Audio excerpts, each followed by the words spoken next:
Really right.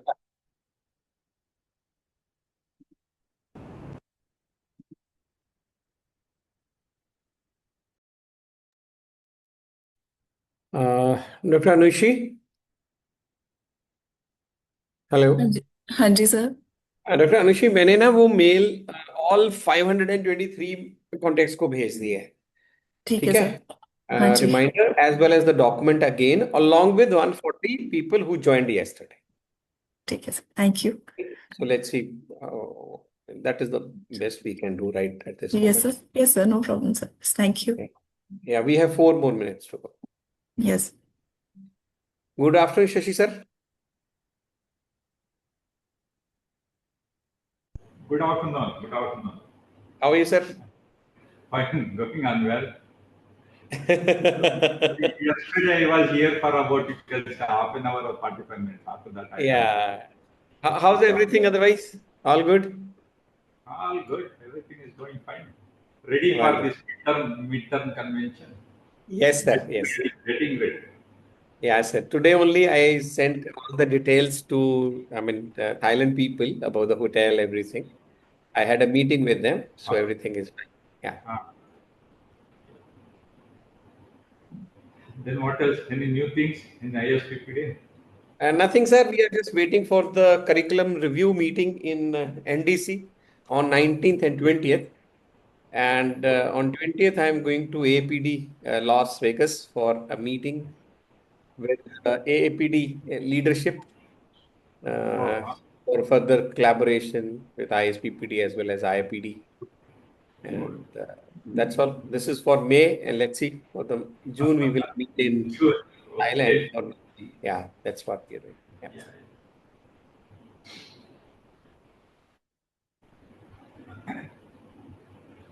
But this particular program is one of the best program we had. One of the best program. Yeah, definitely, definitely. Yeah, because every day I'm getting so many emails and WhatsApp messages about appreciation and the knowledge enhancement which they had, their experience. And many of people are asking me to plan a physical program, right, for at least 2 days, a full program. I said, okay, I'll try to do it in Chandigarh because that will be more convenient for all our three faculty members. So maybe in Chandigarh we will plan it after monsoon. We'll see. Yeah. Okay. But Dr. Anushi was telling me that it cannot be a very huge number of participants in that because there have multiple exercises which they give when they meet physically. That event doesn't cannot have thousands of people or hundreds of people. They just need a limited number of maybe 50 or 70 or max 100. She will allow me. So let's see how we can do that. Actually, once we start with interactive Yeah. uh, lectures and everything, so it is always better to have small group so that Yeah. maximum benefit everyone can have. But Yes. Dr. Anishi, the problem here is everyone wants to hear you. Right now, this is Thank right you, sir. because I Thank never you. expected that we will have such a great number. No, sir. I thought Thank you, we sir. will have only 50, 70 people will be there. But today only I increased this platform to 500 Okay, sir.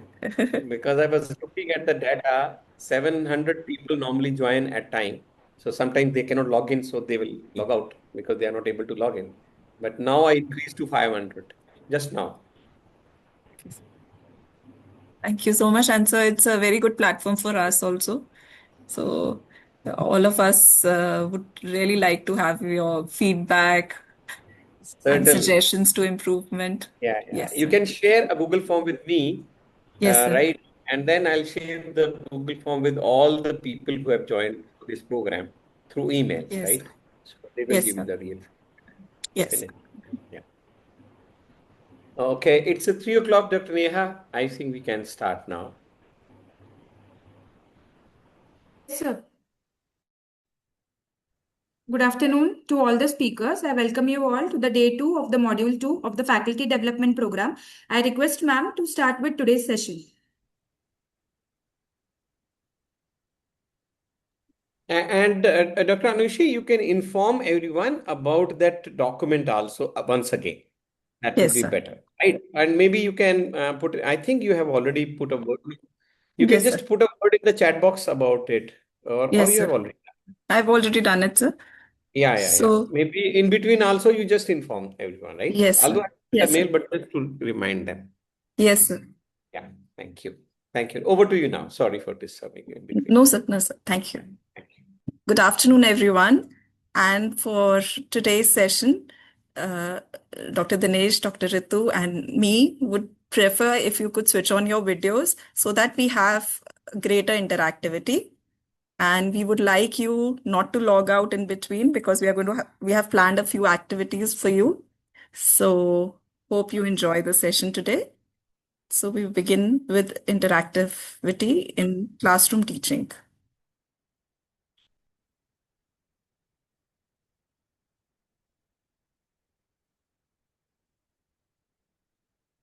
Okay, so is my slide visible to you?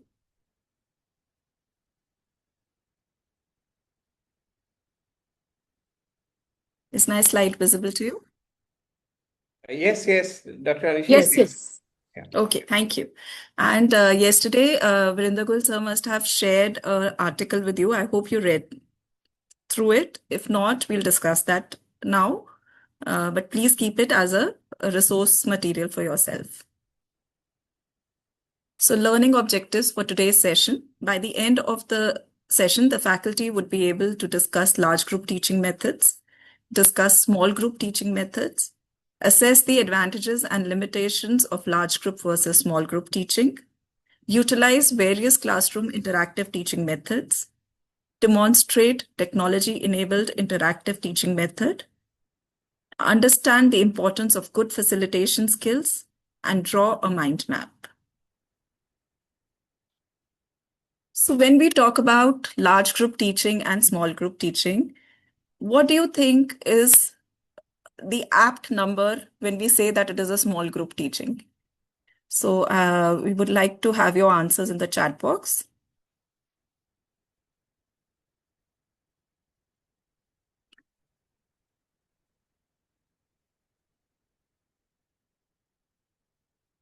Six to 10, okay. 10 to 15, 9 to 10, 5 to 10, up to 10, 10 to 15. Less than 10, okay. Small group 15 to 20, large group 50 to 75. Okay, 8 to 10, small is 5, large is 10.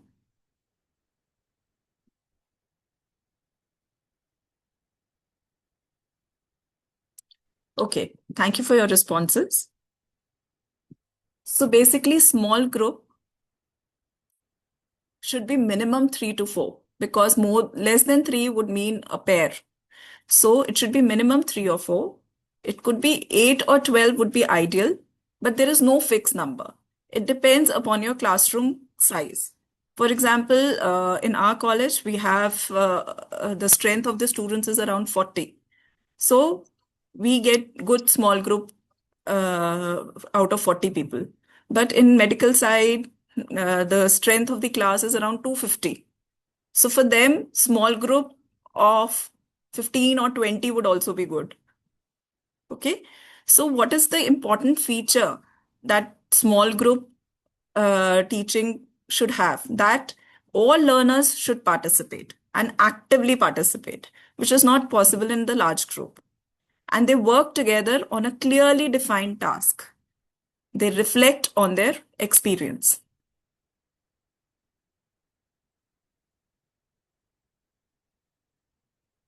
So in the chat box, now I would like to know various large group teaching methods that you know. Please type the large group teaching methods that you know or that you conduct.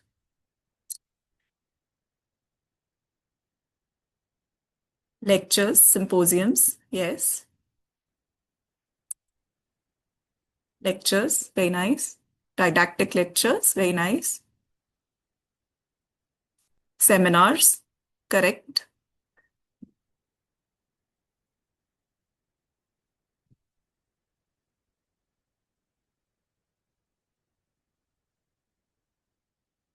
Group discussions would not be large group. Maybe you mean panel discussions or symposium kind of a thing? Conference, okay. Not a teaching method though. Workshops, right? Okay. Next, now I would like to know, enlist any small group teaching methods. Very nice. Flipped classroom is a large group method. Very nice. Webinars, right? Okay. Thank you so much. Now on the small group demonstrations, tutorials, okay. Group discussions, yes. Hands-on demonstrations, group discussions, right?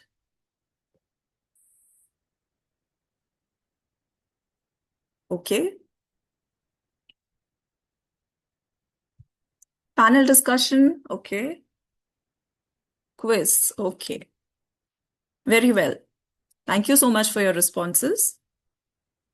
So basically, here are a few examples of large group and small group teaching. Large group consists of lectures, panel discussions, and symposiums, like most of you have mentioned. Small group would be group discussions, either case-based learning or problem-based learning, seminars, workshops, dental chairside, demonstrations, practical or field visit, tutorials, and role plays.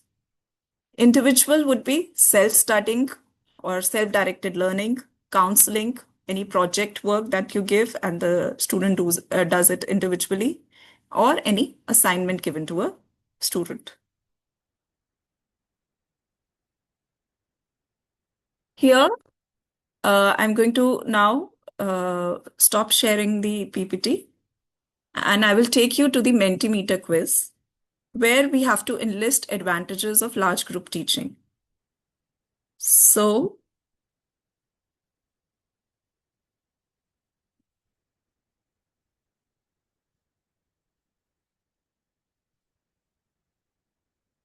I hope my screen is visible.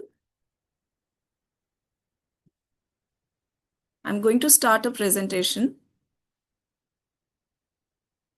And there is a QR code here. Kindly scan the QR code.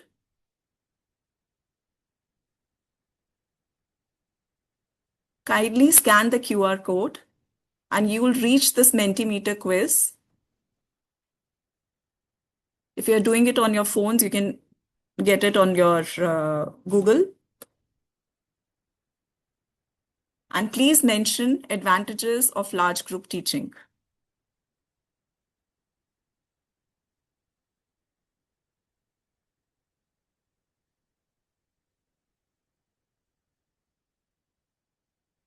We can see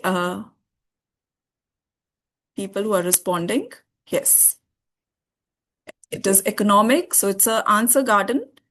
And as and when you reply, and if the answers are same, you can see that the size of these same options would increase.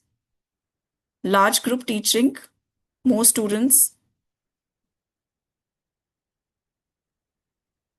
can be taught at once. Economic, not time consuming, easy to spread a concept, maximum reach, teach at once.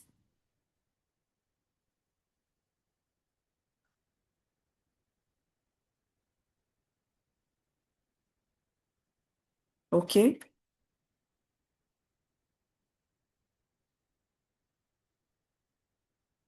Very nice. No student misses a lecture. Are you sure?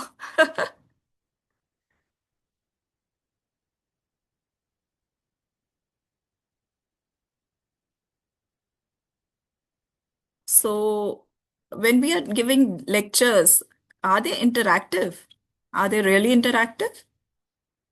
Interactive means with the students, or it is more teacher-centric?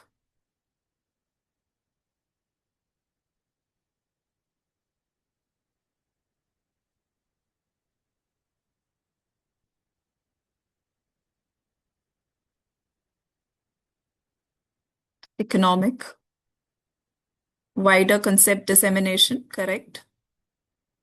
Conventional and accepted, time saving, information to everyone, more knowledge can be imparted.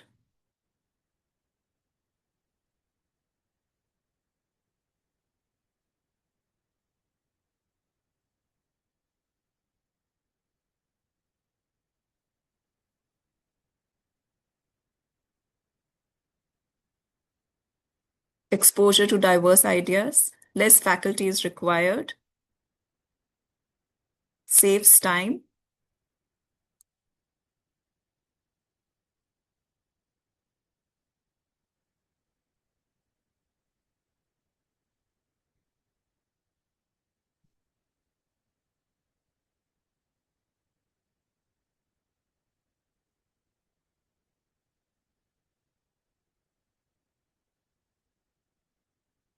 more awareness is spread, wider concept dissemination. It can be made interactive, very right. Multiple people benefit.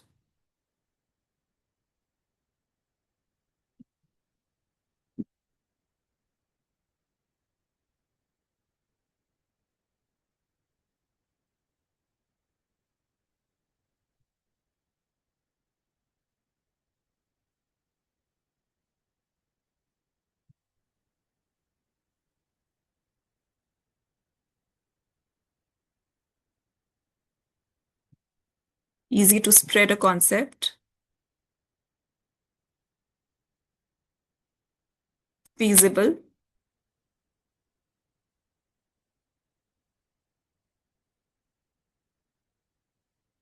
Validation for the teacher.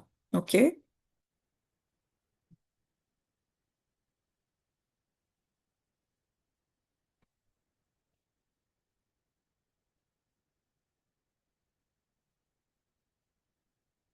Easy to teach. Multiple viewpoints. Maximum students can be benefited.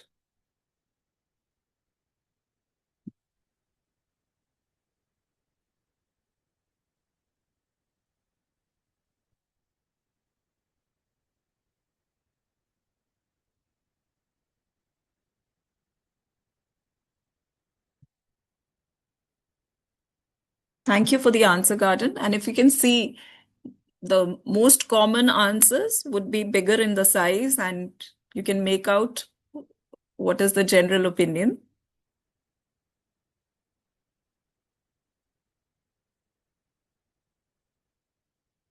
Thank you. We are getting almost the same responses, so I will stop sharing the slide.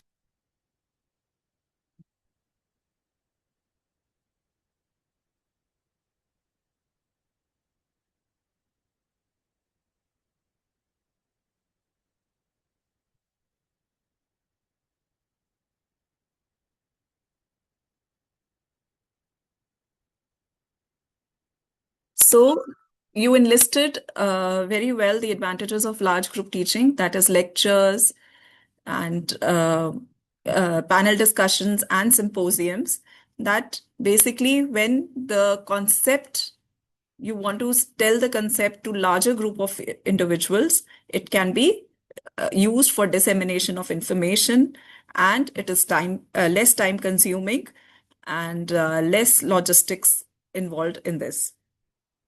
Okay, so next, now we are going to put you into breakout rooms.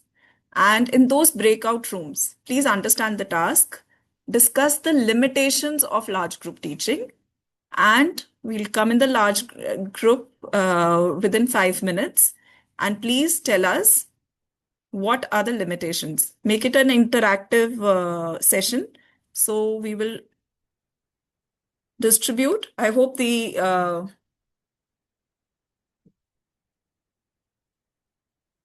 task is clear to you. So now I'm going to put you into breakout rooms. And in all your breakout rooms, you need to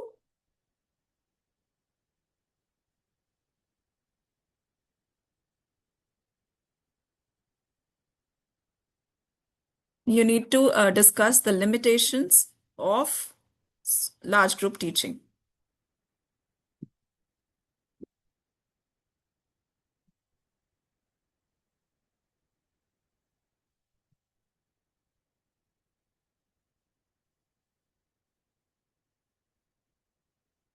Kindly join the breakout rooms and actively discuss the limitations of large group teaching.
Okay, so everyone is out of the breakout rooms? Good afternoon, ma'am. I'm Dr. Amol from Group 3. Yes, please go ahead. So we have discussed and we finalized some of them. Like the limitations are it will be reduced individual attention. There Okay. will be many students, so and attention will be reduced. Second one is Yes, reduce engagement as well, because the front student, they only listen and answer. The backbenchers usually they do not even listen, and they are there for just for attendance. correct, correct. Third one is assessment difficulty, because there are a lot of students. How to assess them? Even when I take the lecture, that I always find it difficult to assess them. This one, Okay, and next one is the uh, it will be overburden to the teacher, might be. okay. Overburden as in? uh, a teacher workload will be increased, to assess them each and everyone, because there will be a lot of students there. Okay, so we are concentrating more on the teaching part, not on the assessment part. So in large group teaching, like you said, that the student engagement is less and participation or attention span is less for students. That is point taken. Thank you so much. Any other group? Hello, ma'am. I am from room 1. Yes, please. One size doesn't fit all, ma'am, because all the students' understanding level won't be equal. Some students may not understand, but Yes. they may not be raising the question in large group discussion. Okay. So again, that for good performers and slow performers, you won't be able to differentiate between them. Yes, and because they would lack initiative or lack participation. Very good. Very nice. Points taken. Anything else, ma'am?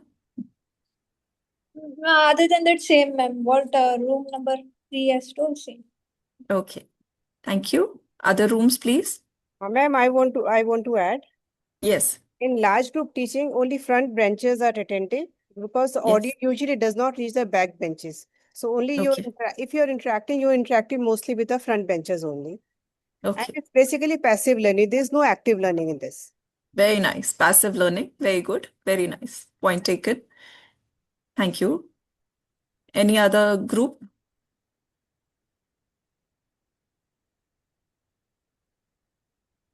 Any other group?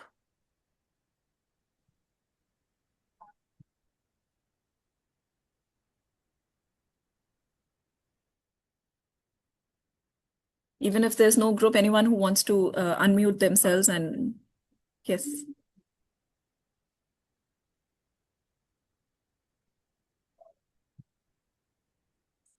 Okay, fine. Thank you so much. So most of you have brought about these points. So like, for example, lecture. The positive thing is it is cost effective, less faculty is required. When you want to impart knowledge to large number of learners in a short period of time, when the content to be delivered is more, then you prefer a lecture. But at the same time, as Dr. Meenu had suggested, it leads to passive learning. The students do not get so much involved. It could be boring for them, lack of participation, lack of engagement, although it could be made interactive through proper planning in advance. So what is noted is that when you take a lecture, this is a study which has been done, after 20 minutes, the attention span of students goes down. So the first 20 minutes is the maximum attention span.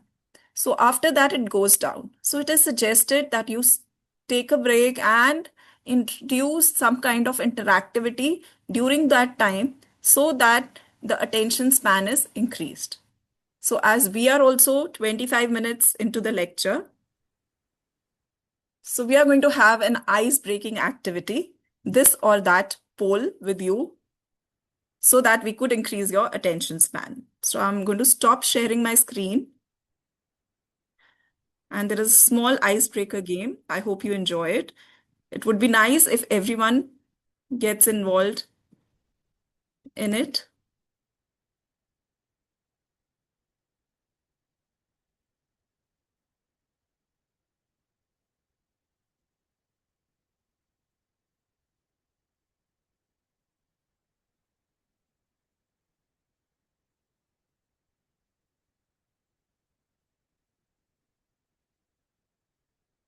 So I'm going to start the presentation. Please scan the QR code.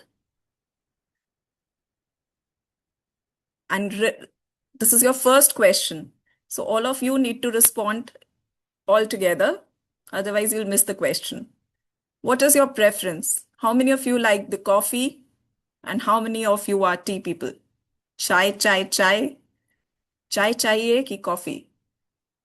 No, you don't have to write it on the chat box. You have to attempt the poll, please. On your screens, scan this code. We won't be taking answers from the chat box for this exercise, please. Have to scan this code. Go to Mentimeter. No chat box replying, please, again.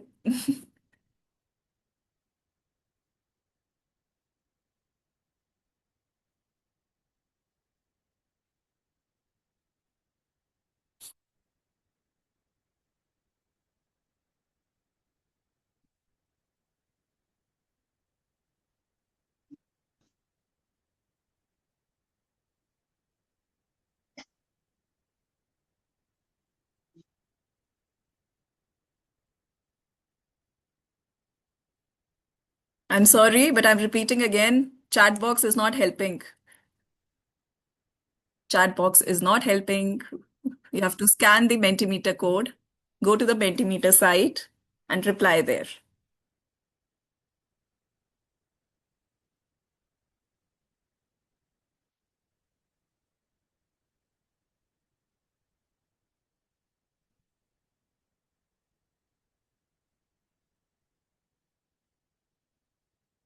Okay.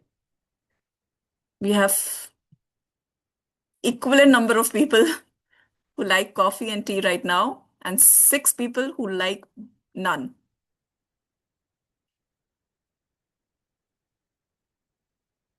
Okay.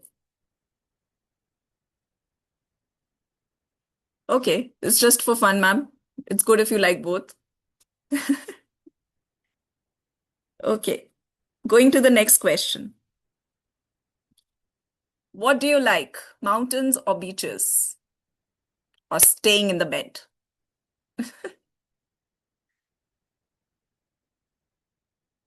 Are you a beach person or a mountain person? Again, no chat box, please. We are not considering those responses. Scan the code.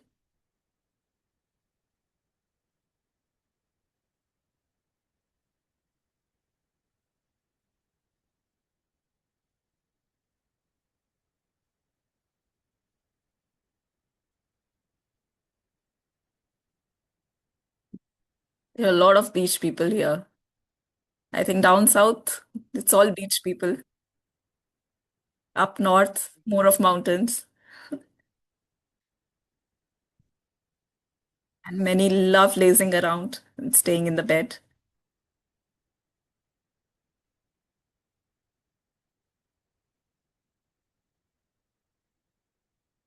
Great. Dr. Anushi, I think the North Indian likes more beaches and the Okay, sir. South likes more mountains because we don't get Okay. to see beaches so easily, but we can go to mountain anytime. So that's why we love to go to beaches. That's great, sir. That's great. Okay, next question. Would you rather fly or would you rather breathe underwater? Fly. Oh, you are grounded. You don't like water, you don't like the sky.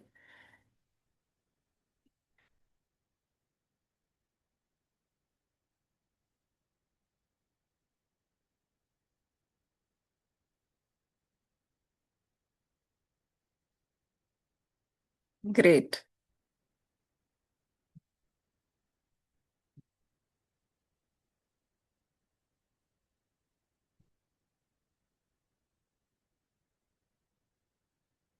Oh,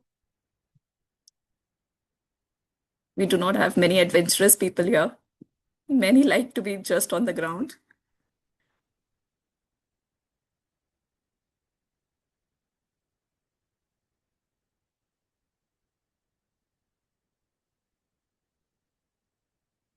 Great. That's great. Okay. Next question.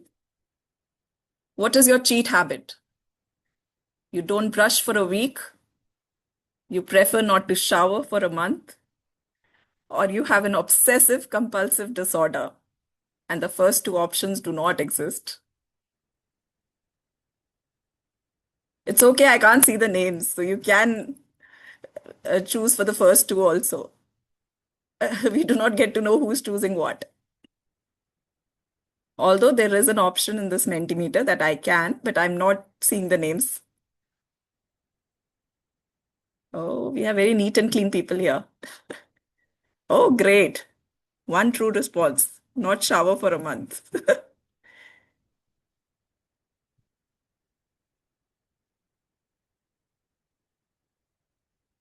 Not brush for a week. Great. Finally, we get people speaking.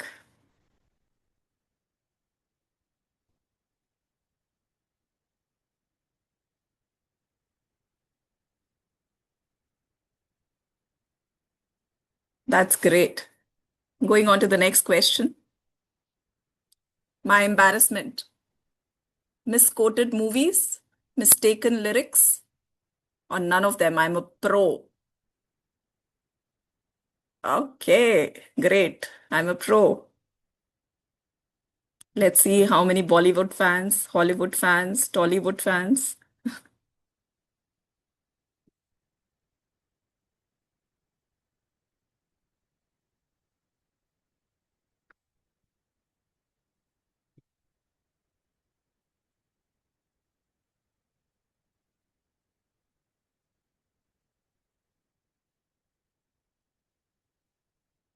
Usually the mistaken lyrics, right? गाना आता है गाएंगे wordings आते हो या नहीं कोई बात नहीं I am also same category mistaken lyrics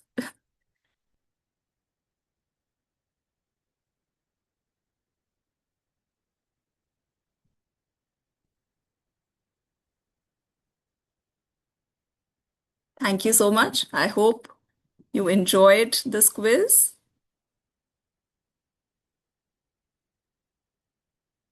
And got a little break from our lecture.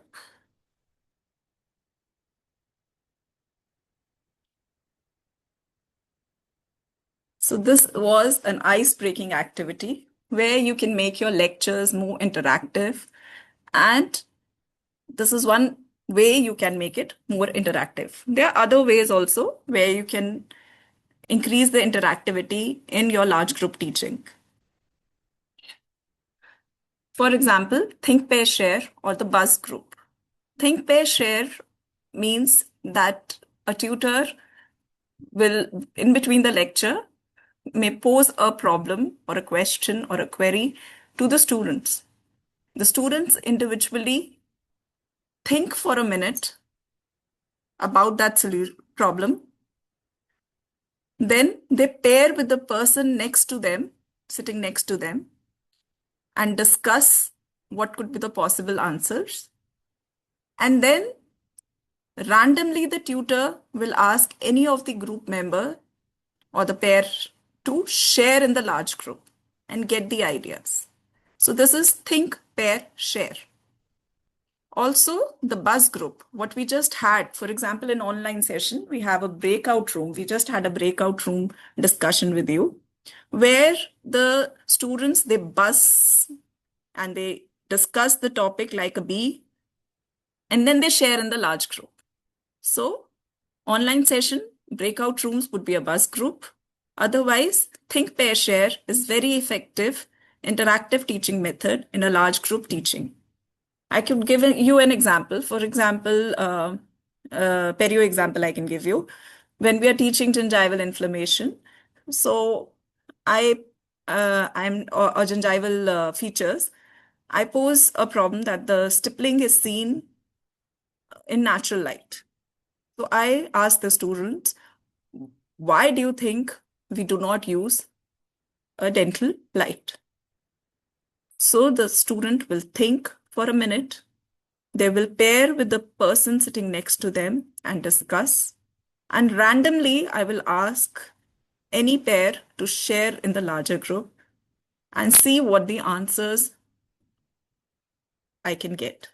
So in the chat box, now tell me, what advantage do you think Pair, Share can have for the student in the class? What advantage this interactive teaching method can have? In the chat box, please.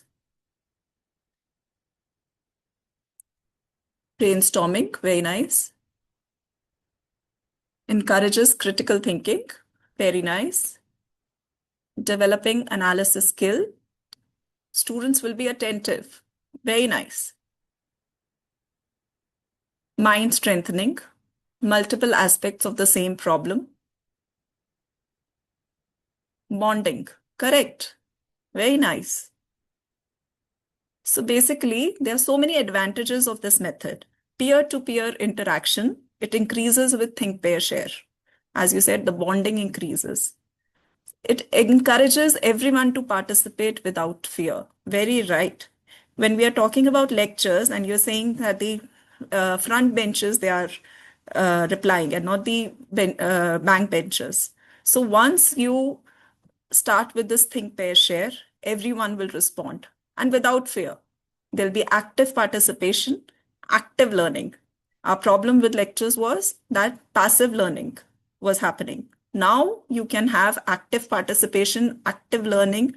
They can think and analyze. So large, your Bloom's taxonomy, higher levels of Bloom's taxonomy. They can do critical thinking and apply. Communication skill increases and interactivity increases. Thank you so much. Thank you for your responses. So similarly, in case we are having a Think, Pair, Share activity, so first two people discuss. Suppose they are sitting in a circular setting. So first two people discuss. Then they make groups of 4. And these 4 people will discuss the same problem. Then this is followed by groups of 8. So it is a snowball effect when you keep increasing the size of the group, and probably you can increase the complexity of your question. For example, the first 2 discuss the limitations of large group teaching. The next 2 discuss the first 2 discuss they name the large group teaching methods. These 2 small group teaching methods. These 4 discuss the advantages of large group. 8 would discuss the disadvantages of large group. So slowly your size of students keeps increasing. The complexity of problems keeps increasing. Again, the same things, interactivity increases in such kind of methods. Next is a flipped classroom. So here I would like to ask you that we had shared an article with you yesterday, Dr. Varinder Goyal sir, and today also in your mails. How many of you could get a chance to read it? Just raise your hand. Just raise your hand that whether you got the chance to go through that article or not. I'm not going to ask you any questions. Okay, one of you. Anyone else who got the chance to read it? So flipped classroom is a technique. 2 people, okay.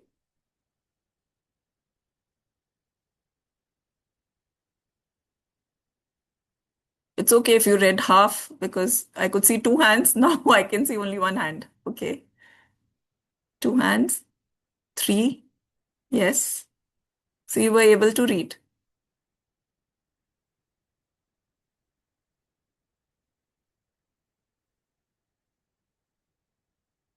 Okay. Thank you so much. As and when more people have read it, please, you can keep raising your hands. So flipped classroom is a method where before a classroom teaching, before you want to teach a topic, you give that topic, a part of that topic to be read by the students at their homes. So suppose I have a class on Monday. So a week prior to that, I give some pre-reading material for that class.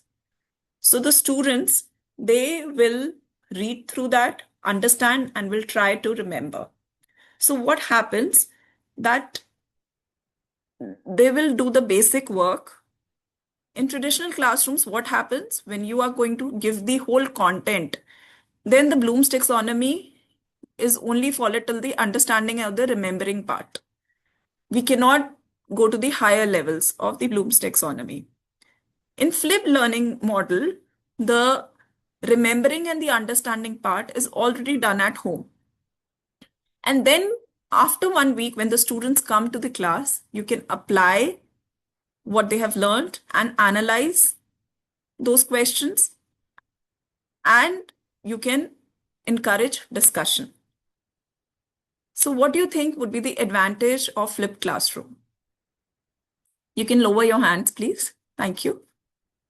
In the chat box, what do you think are the advantages of flipped classroom?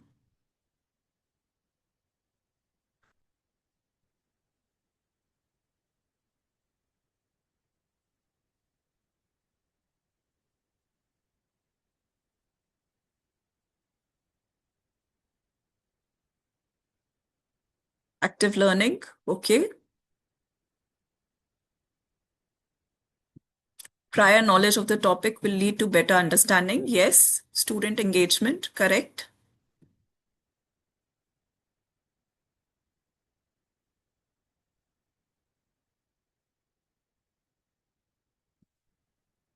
Prior knowledge.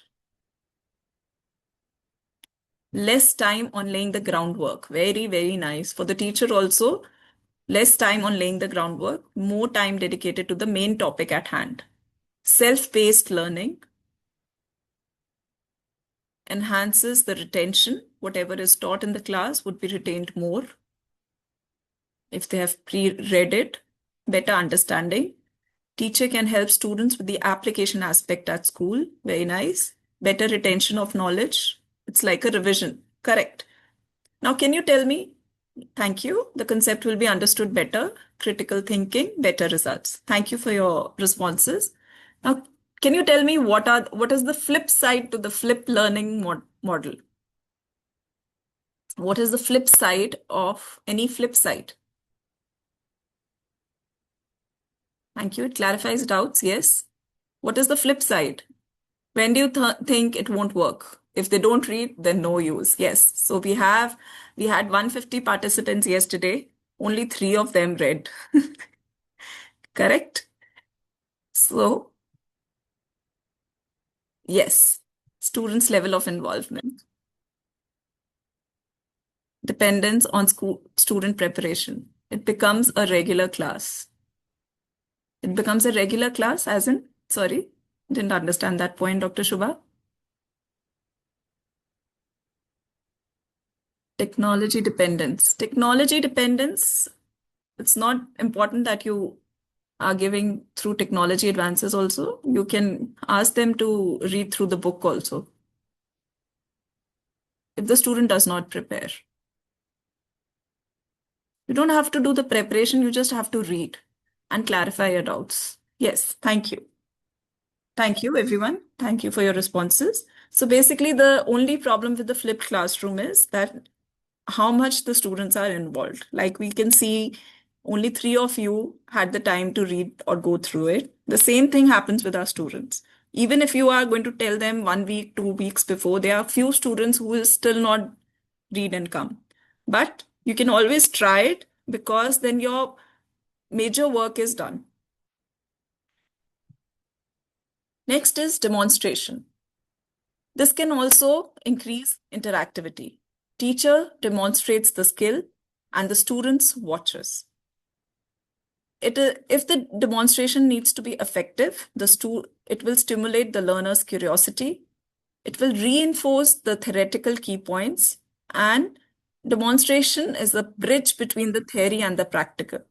The skill would go hand in hand. And your psychomotor domain is also used. Not only the knowledge, but the psychomotor domain would also be utilized. Other method is role play and simulations. By acting out a situation, You enable the group will mimic the real life scenarios. It develops self-awareness amongst the group. They demonstrate and study affective domain. Here, initially it was the psychomotor domain. Here, the affective domain is also utilized, and it enhances the communication skills. Benefits of role play: you can provide real world scenarios. Communication skills can be taught. It allows learners for themselves to examine their personal feelings in different circumstances. It provides motivation to the students, engages them, enhances the teaching and learning strategies, opportunity to observe and develop the skills. We have been using very commonly in community dentistry role plays, but yes, in pediatric dentistry also, we can have various communication scenarios or otherwise, so that we know the myth. For example, simple, if you want to spread information about the myths of dentistry and against the myths, you can use role plays. Next is practical chairside or bedside teaching or field work. So advantages is active learning is there. We have a limited group. Evaluation of all the three domains of learning, the knowledge, psychomotor, affective, all three domains can be evaluated here. It is a bridge between theory and practice. Disadvantages could be high personnel cost, you need more people, and it might lack standardization, but again, you can improve your standardized techniques. It also conforms to the show how Miller's pyramid. Coming on to small group teaching. So small group teaching, why group configuration is important? If it is a group discussion where the group has to participate, we should know how the group is configured and how they are seated. What is your role? Whether you are no more a group leader, you are a facilitator.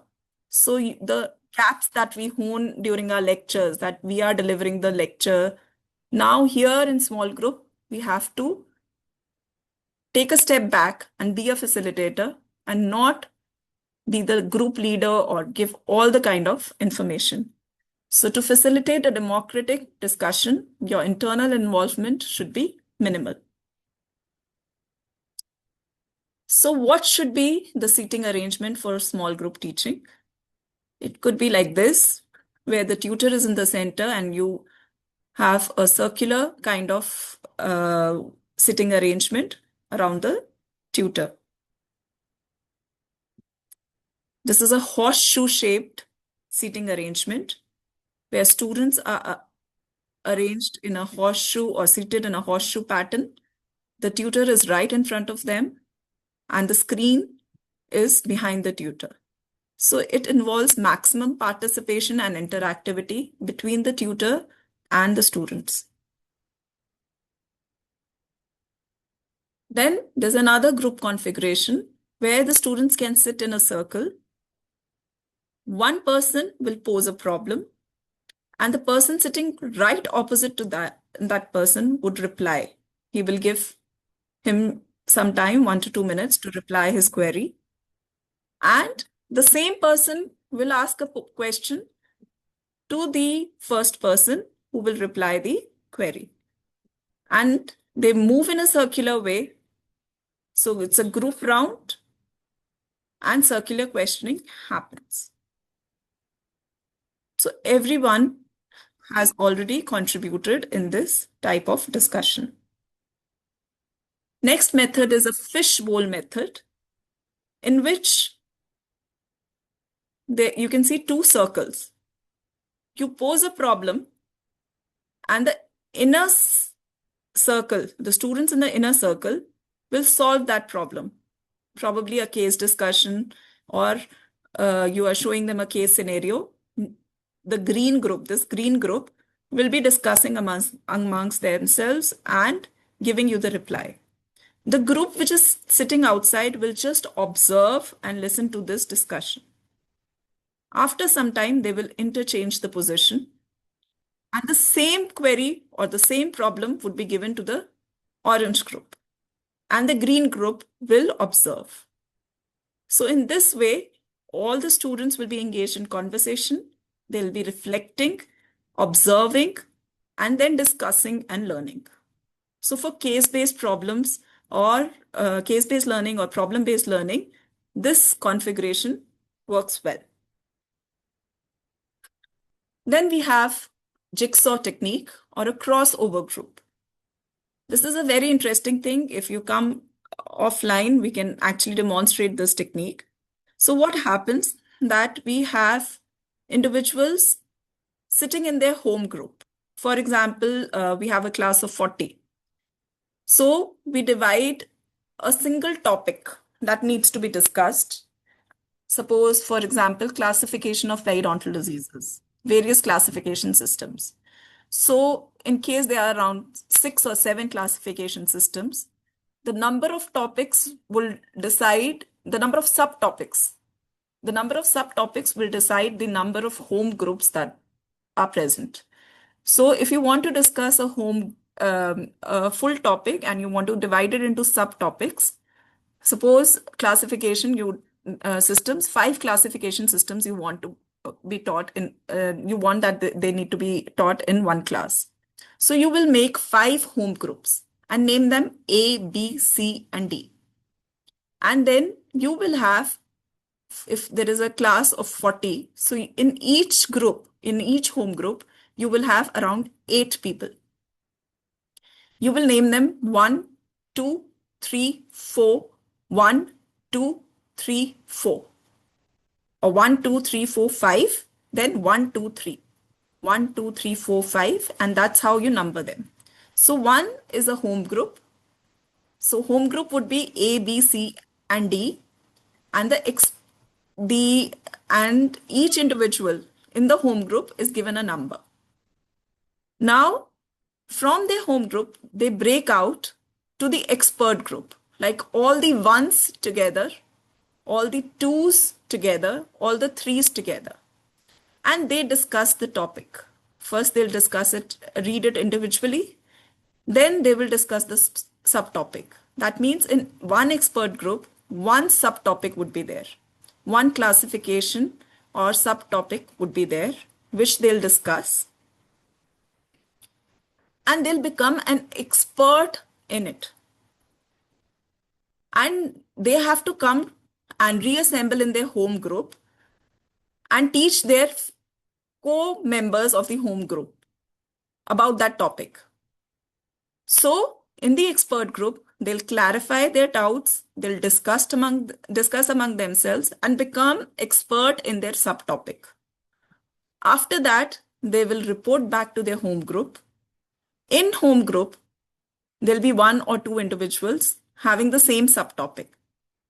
That one person will start discussing and explaining the rest of the group members about that topic. This is followed by other numbers. So by the end of 5 to 10 minutes, the whole home group will be well versed with the whole topic.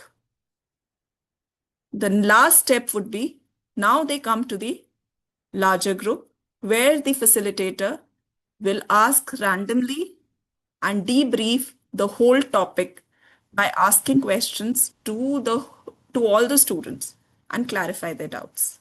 Here, I will take a pause and please let me know if you understood this technique or if there are any doubts.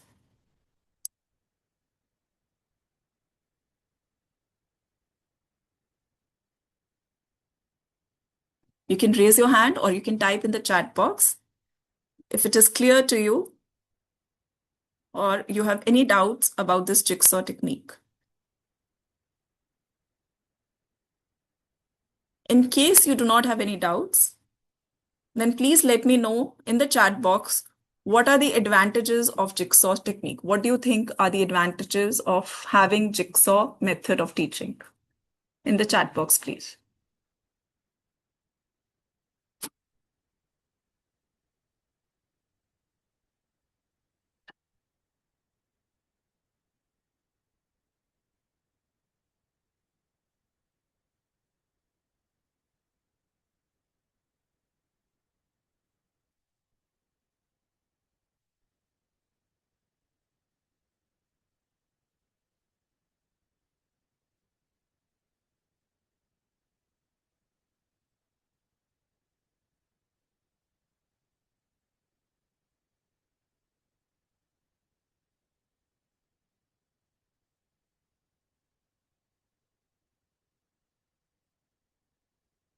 Multiple bits of questions get answered. Students may be attentive during the lecture. Less resource allocation and deeper learning. If multiple people in the home group have the same topic, then they go to different expert groups also discussing the same subtopic. Yes. Okay. So Dr. Saleh, it is like in the home group, every individual would be given in home group, you have to come and teach the topic for which you are an expert. In the expert group, the same subtopic is given. So you learn there, you read, and you become an expert. Then you go back to your home group and you teach your subtopic and listen to the other fellows of your home and understand their topic.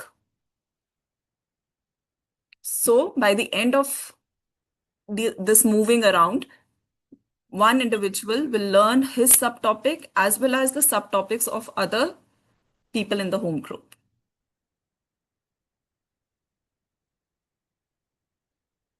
Topics can be understood in multiple angles. Yes. It saves time. Saves time how? Dr. Meena?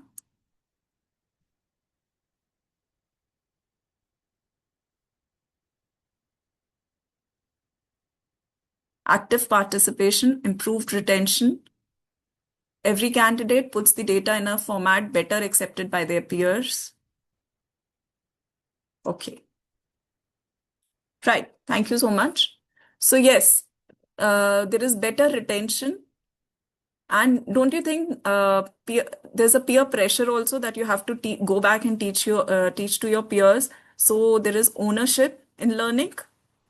Do you feel that there would be ownership of learning? You will pay more attention because you know that you have to go back to your home group and teach your fellow peers about it? Yes. I'm not sure whether it saves time because all these methods they involve a lot of time and they go a little beyond your usual classroom time. Less resource allocation. Yes, with each group, you require a facilitator, not with each group, but at least one or two facilitators for your students so that they can move around between the groups. Resource, you have to prepare the topic beforehand. So now we'll discuss what are the difficulties you think you can face in Jigsaw technique. Limitations or disadvantages of Jigsaw technique. In the chat box, please.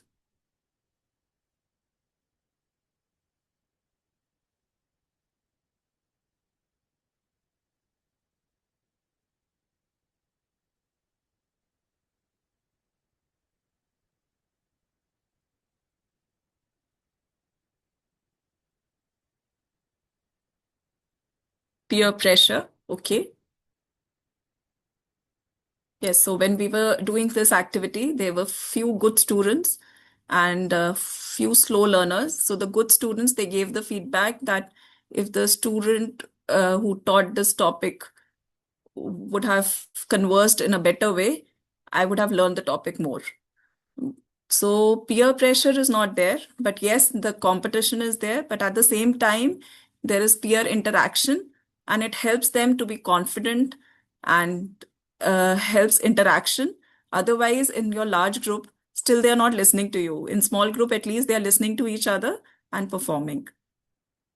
The outcomes can vary depending on how well the participants can explain a topic verbally. Yes. Can be chaotic if not monitored properly. Yes, Dr. Deval. So that's why the role of facilitator is very important. You have to keep moving around. And if you think that the students, what they're discussing, if something they go haywire, so that is your role in the Jigsaw technique, that you have to stop them in between or redirect them to what they have to learn. Better clarity of the topic. Yes. Correct.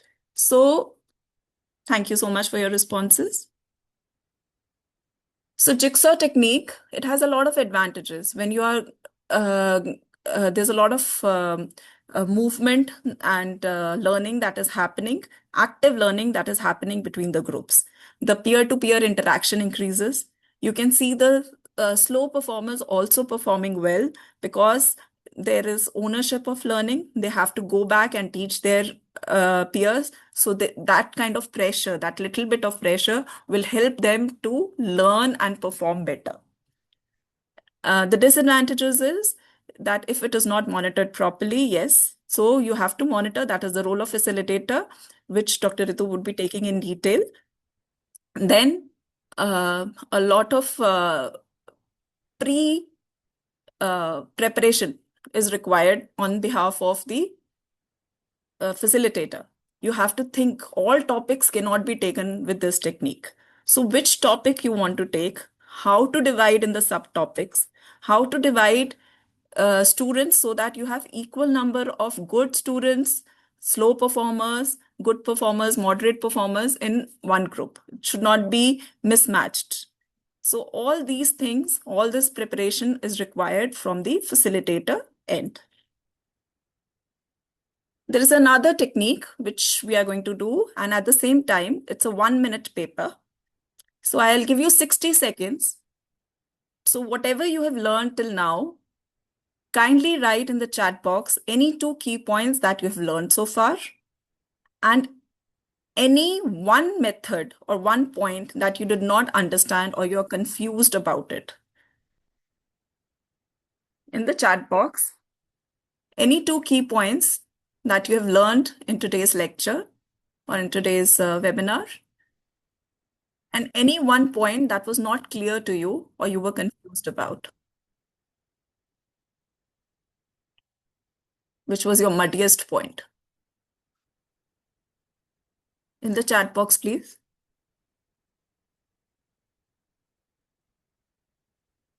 Learned about small group and large group. Thank you.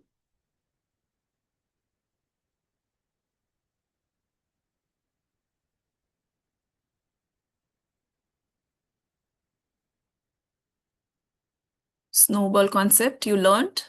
Fishbowl, the new method. Advantages and disadvantages of small group and large group, right? Anything which is not clear, learned large group and small group. Importance of group discussion. Confused about jigsaw, okay. Large group, learning small group. How to make it interesting.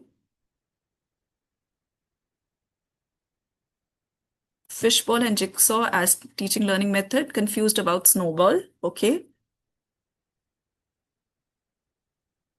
No confusion. Confusion about snowball.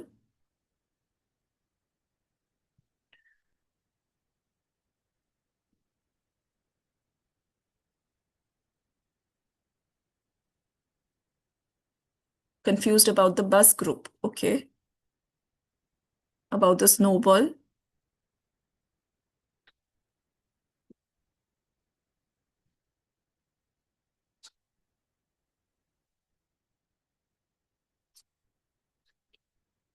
How to know the student preference for a particular teaching method.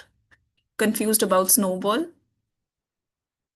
What is the learning curve when he has no competition?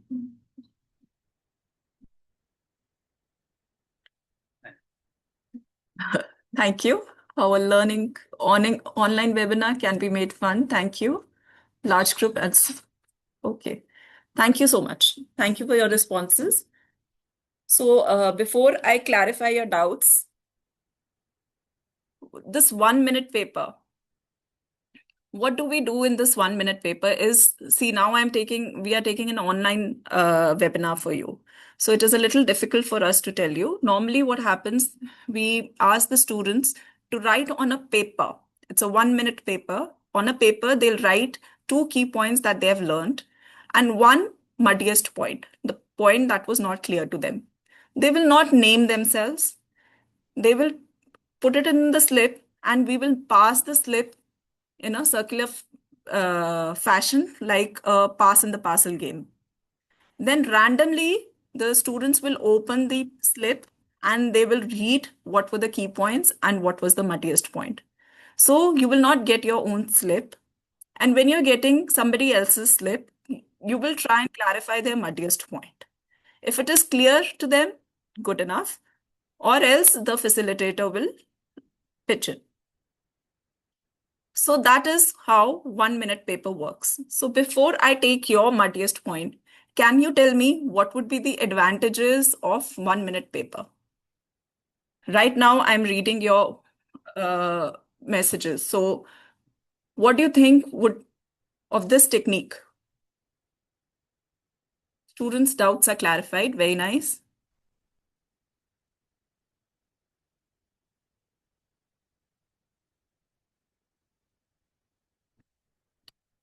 Freedom of expression, immediate responses, 1 minute to evaluate the festivity of learning. All points can be revised. The students might know the answer to the new paper. Yes.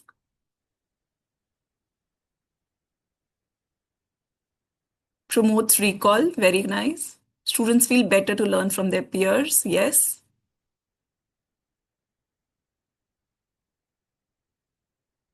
Also, please see that I can read your chat boxes and your names. In this, when it is done in the classroom, they do not have to write their names. So the fear of asking a question, there are many people in the classroom who will not raise their hands and ask your doubts, and they'll keep running after you after the class that, ma'am, I have a doubt, but they won't ask in the class. So with this technique, they will ask in the class, and maybe other people who have the same doubt, it will be clarified. Less hesitation, no embarrassment. Correct. Also for the teacher, right now, I'm getting an immediate feedback as to what is not clear amongst you. I'm also getting an immediate feedback, and I would also like to clarify that. So this is a very useful technique which you can involve in your regular teaching method. So again, to come up for those who didn't understand the jigsaw technique. So basically, again, I'll repeat once more. The jigsaw technique, this teacher, he takes one topic. Suppose I'm giving that topic, classification of periodontal diseases. There are various classification systems. I decide that today I have to take a class for this. I do not give any pre-reading material to the students, but I decide that I'm going to make these many groups. And the number of groups, or number of home groups would be dependent on the number of subtopics I will give to that topic that I have to discuss. If there are 5 classification systems, I would have 5 home groups. Then I will divide the students in the home group and give them and number them 1, 2, 3, 4, 5, depending on how many students are there in the home group. If 5 students are there in the home group, 1, 2, 3, 4, 5, then again 1, 2, 3, 4, 5. So in 5 home groups, we have 1, 2, 3, 4, 5 people. All the ones will go into their expert group number 1, and they will be given subtopic 1 to read first individually and then clarify or discuss with their peers. So in the expert group, same subtopic, all these students will read and go and report to the home group and teach them their subtopic. So other expert group, if suppose this is expert group number 1, and they have read subtopic 1, they will discuss the 1 and teach it to your other peers. Expert group number 2 will teach 2. So by the end of the discussion, all the students would have read the whole topic. And now they will discuss or debrief with the facilitator to clarify their doubts. Coming on to Think, Pair, Share. Think, Pair, Share is an activity or buzz activity, like we gave you the breakout rooms. I pose a problem within the lecture. Online, I put you into the breakout rooms. Otherwise, individually, the person sitting next to the student, they'll make pairs. First, he'll think individually about the problem. Then they'll pair and discuss with each other about that problem. And then they will share in the large group when they are asked randomly by the facilitator. It is similar to the buzz group that Buzz group, the word means you are buzzing like a bee. You are discussing the problem in your small groups, and then in large group, you are sharing. So I hope this is clear.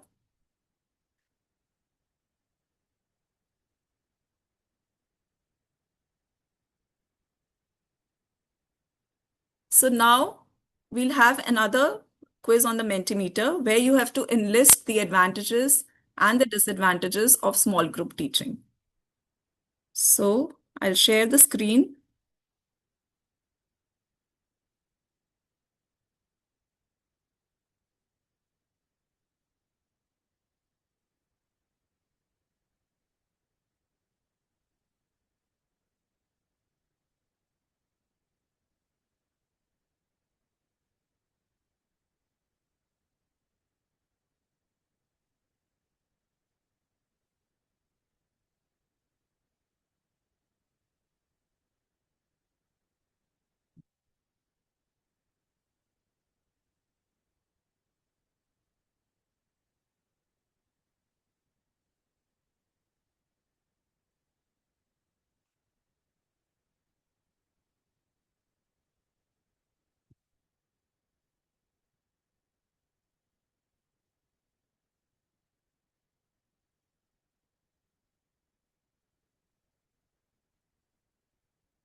Okay, so we have more participants and probably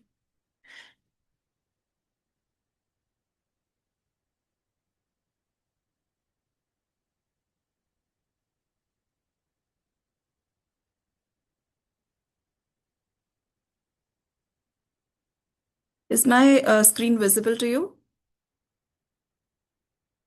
Dr. Anish, Yes, it is ma'am, not screen full is visible. screen. It is Okay. otherwise it is visible. It's not full screen.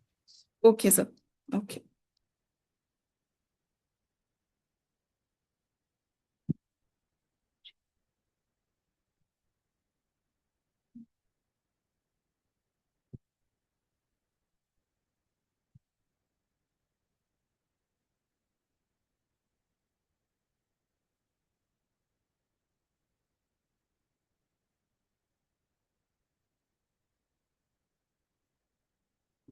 Radar.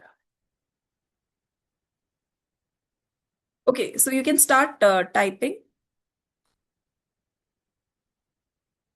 I'm sorry, I'm not able to switch on to the slideshow mode. You can start typing here. That's The okay. QR code. Absolutely fine. It's visible otherwise. Yes, sir. So QR code is visible. You can.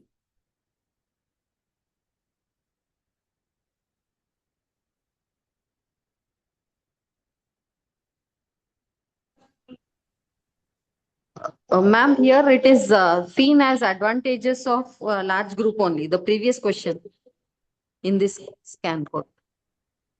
Okay.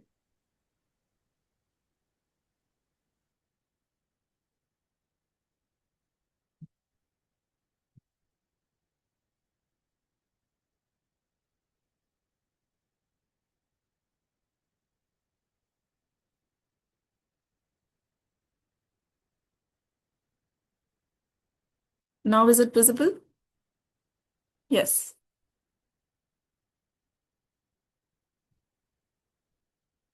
Advantages of small group. QR code, please.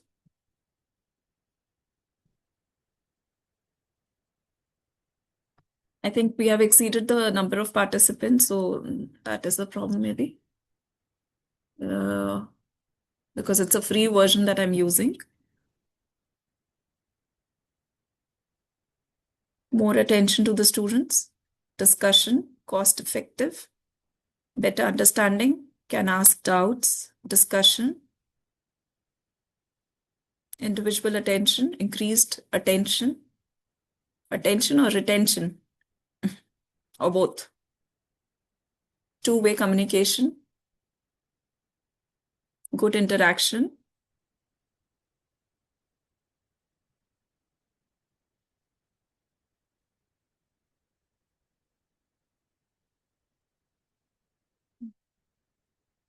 I'm not sure how you are talking about cost effective. We'll discuss this later because small group is not cost effective.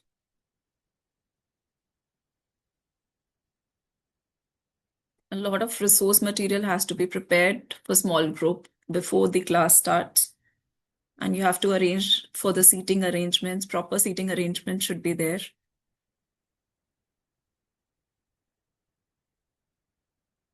You can ask the doubts, very right. Better rapport.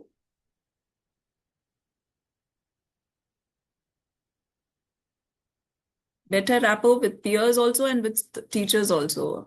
It was my FEMA project, so I know that when we did small group teaching, the students gave a good feedback and they maintained a greater rapport with the facilitators.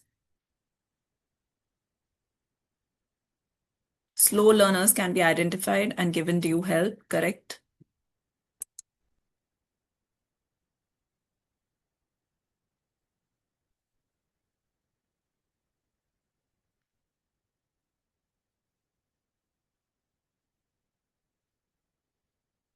Okay, thank you so much.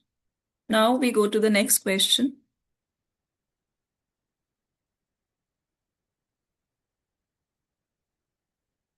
What are the limitations of small group? What are the limitations of the small group? Time consuming, correct?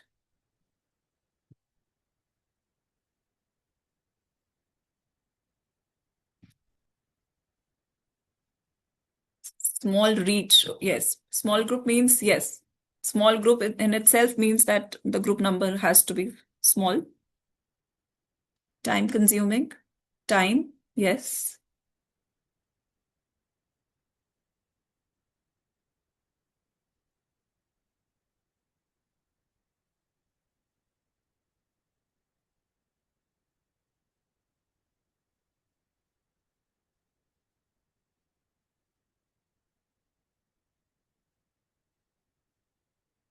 Resources needed, yes.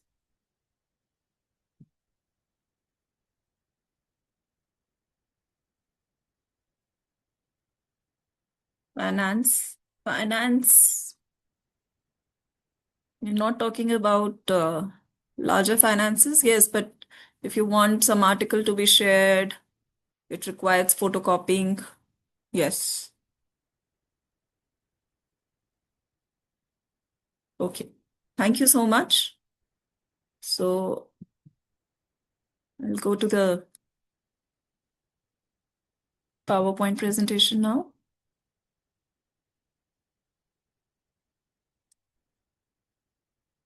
So basically, large group teaching is more teacher-centric, where you want the content delivery to happen. Whereas small group teaching, it is more student-centric, and when you want a single concept to be understood clearly, then you go for small group teaching.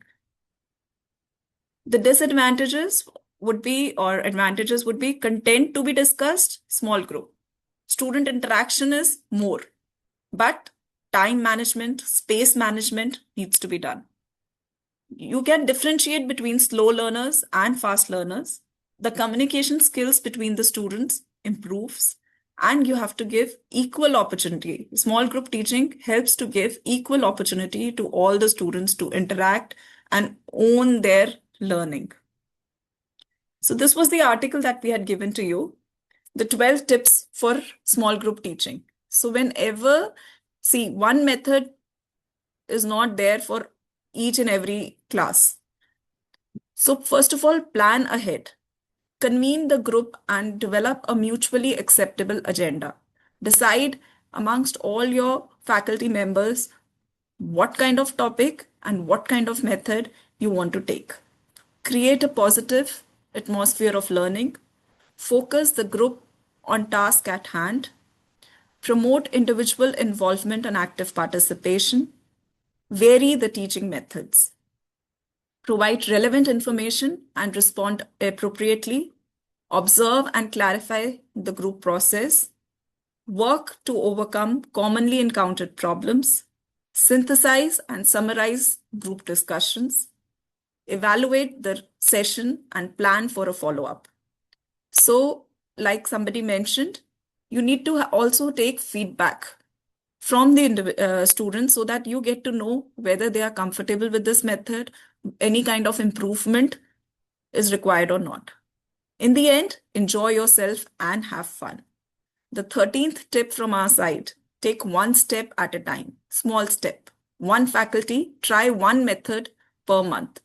Keep smiling and keep insisting till everyone stops resisting. So plan, engage, motivate, assess, and edutainment. Thank you. Over to Dr. Ritu.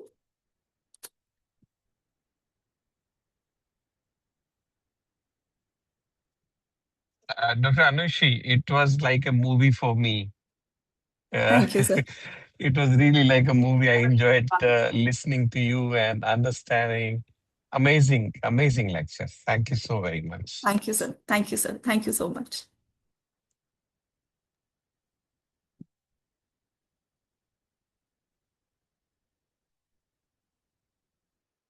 Good afternoon, everyone. So Good afternoon, Dr. Ritu. good afternoon, sir. Welcome. Thank you, sir. Thank you. Thank you. So before I proceed with my presentation,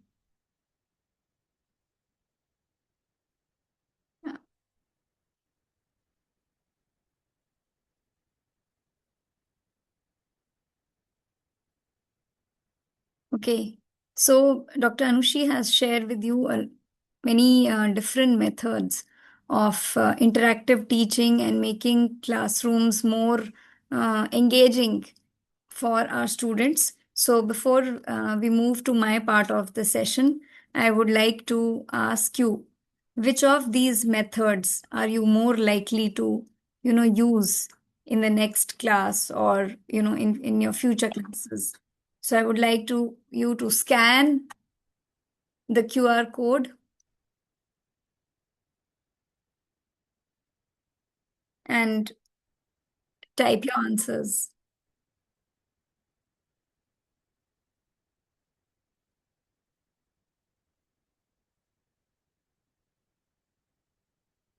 I hope my QR code is visible. The QR code is visible to everyone. Ma'am, QR code is not visible. It just flashes on the screen and says Zoom meeting is using webcam and mic allow or block. Okay. I think you need to reshare the screen, maybe. Yes, I'll just try resharing it.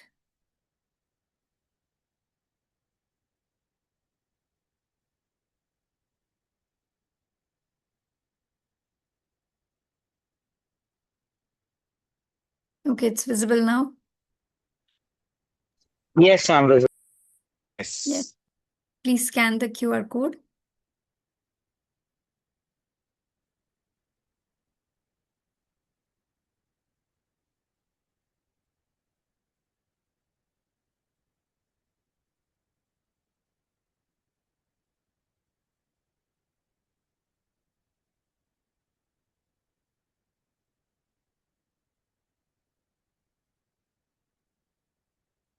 Can you type your answers?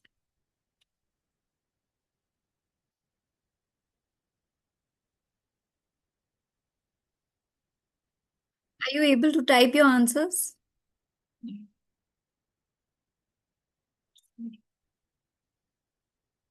It's a QR code.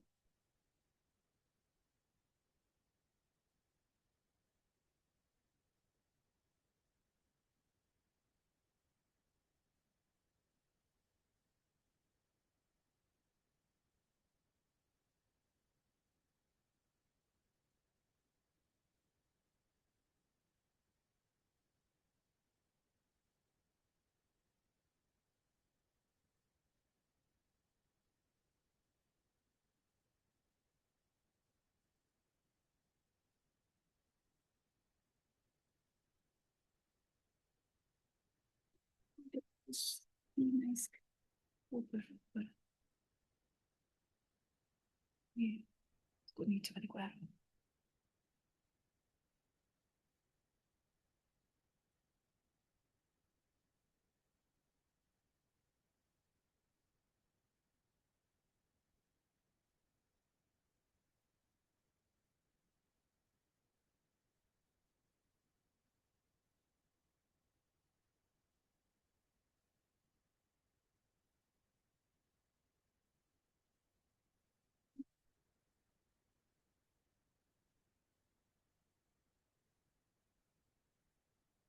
Okay, I'm not able to see your responses.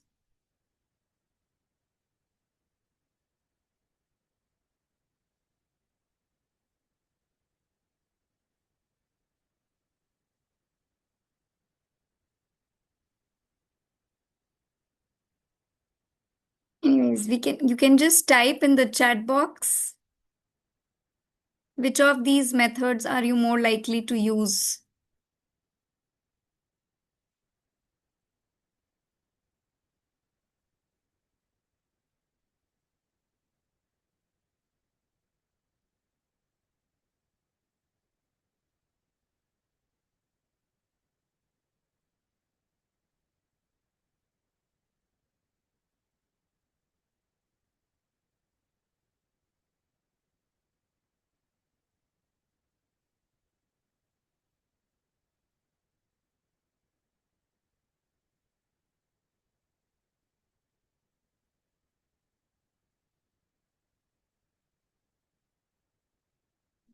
Paper jigsaw. 1 minute paper, jigsaw discussions, okay.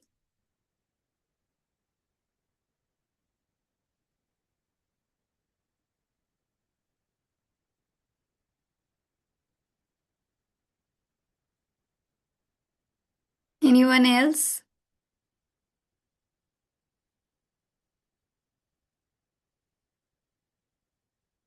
Group configuration and 1 minute paper. Okay. By group configuration, do you mean small group teaching methods?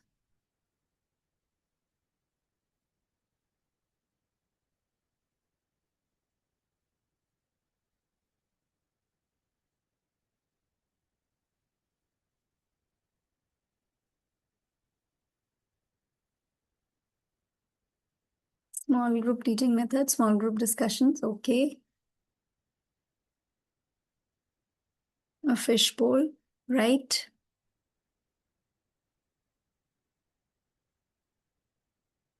Small group discussions, okay. Thank you. Thank you very much for your responses. So, yesterday we've discussed the principles of adult learning, and we clearly outlined that as adults, we need to, there is an inherent need for learning because we have our different roles in society, and to fulfill those roles, we need to learn. Adults are mostly self-directed learners. They like to have autonomy of their learning. They have a desire to control their learning, to control the format in which they learn, and also to have more autonomy of the pace of their learning. And you already, many of you gave examples of, the factors which led you to enjoy the learning experiences. The adults bring rich life experiences into their learning, and these experiences shape the way they learn and what they want to learn. So one way of enhancing student learning or engaging the students actively is to use these past life experiences and connect them to new knowledge that helps in deeper learning. Adults are more goal oriented. They need to know what they will be able to do after the learning and how they will be able to use the learning process. They are internally motivated to learn. So the internal motivation, which is lacking in the students, is present in the adults. And they need to actively engage with the education material or with the resources, with the learning content for deep learning to happen. So we can use these principles of adult learning into designing our teaching and learning methods, in designing activities which will enhance the engagement of our learners in the classroom and lead to a more deeper form of learning. Just presenting, content heavy lectures would lead to boredom, would lead to disconnection of the learner with the learning, and it would, as you have all identified today, it would lead to passive learning. And I'm sure we all are familiar with expressionless faces of our students with glazed look in their eyes, and sometimes we feel really frustrated as to how we can make them more active participants in our classes.